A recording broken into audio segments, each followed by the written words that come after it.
আজ কলকাতা হাইকোর্ট ৩২,০০০ চাকরি বহাল রাখলেন। দুজন মাননীয় জাজ, অনারেবল জাজ, তারা বললেন এদের চাকরি না থাকলে এদের পরিবার সংকটে পড়বে। খুব ভালো কথা।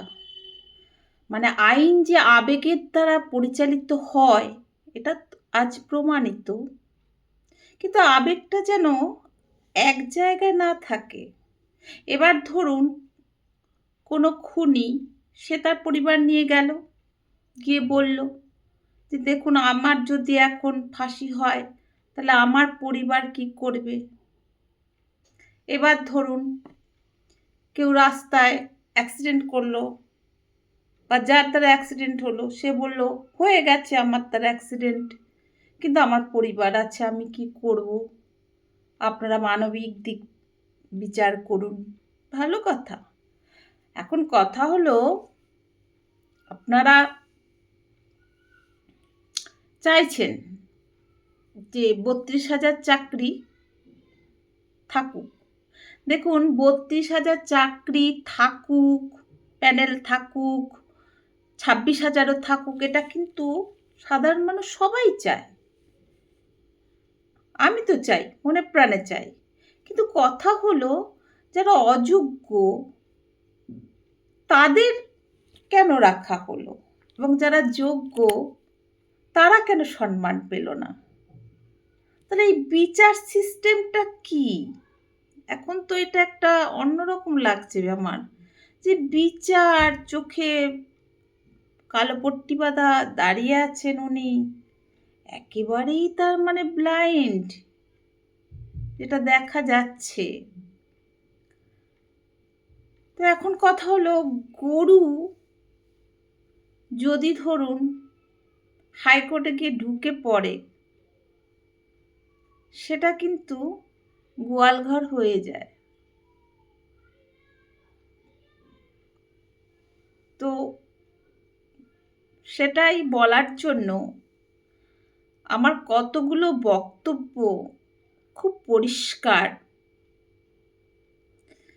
বিচার ব্যবস্থার কি সঠিক হয়েছে?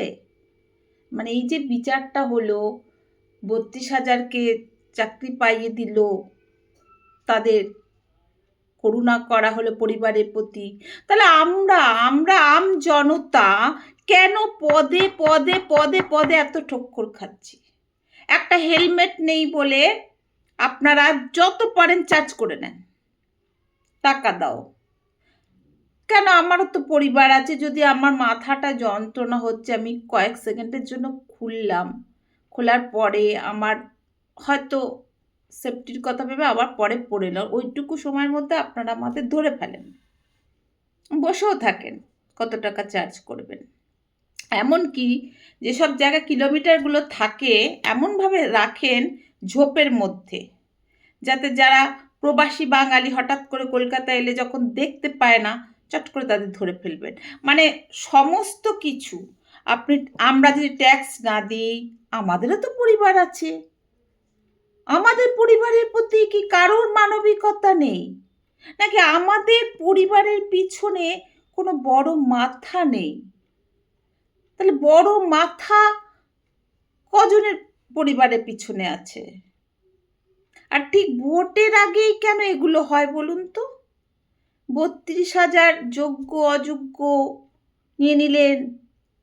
আর সবচেয়ে বড় কথা কি, সবচেয়ে বড় কথা আমার কাছে এটাই, যারা চাকরি দিল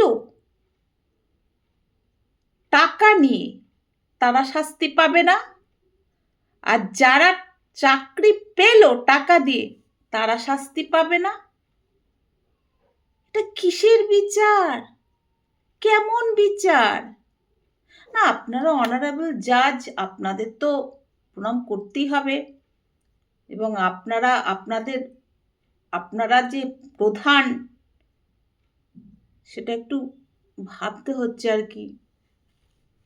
মানে আপনারাও চালিত কি না চালিত অন্তর যা বুঝতে পারি না, দেখুন আম জনতা, তবে এইটুকু তো বুঝতেই পারছি যে আপনারা খুব মানবিক, এত মানবিক, এত মানবিক। তো শুধু আমার একটাই অনুরোধ যে এই মানবিকতাগুলো সব সময়, ধরুন কোনো ধর্ষকের পরিবারের কথা মনে রাখবেন, সাধারণ আমজনতার কথা মনে রাখবেন, এই যে পাউরুটি চুরি করে খেলো খিদের জ্বালায়, তারও শাস্তি হয়, কারণ আমজনতা।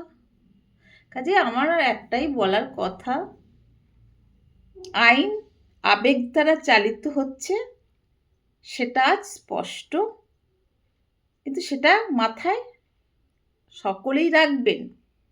যেমন জাজেরা মনে রাখবেন, তেমন সমস্ত জনতাকে আমি বলবো মনে রাখবেন কথাটা। নমস্কার, শুভরাত্রি। আমার এই চ্যানেলটাকে খুব করে সাবস্ক্রাইব করুন, শেয়ার করুন ভিডিওগুলো, যাতে আমি একটু ইন্সপিরেশন পাই যে এগিয়ে যাওয়ার। আর লাইক করবেন, কমেন্ট করবেন। ধন্যবাদ। শুভরাত্রি। जय श्री कृष्ण। ये कहाँ आ गए हम।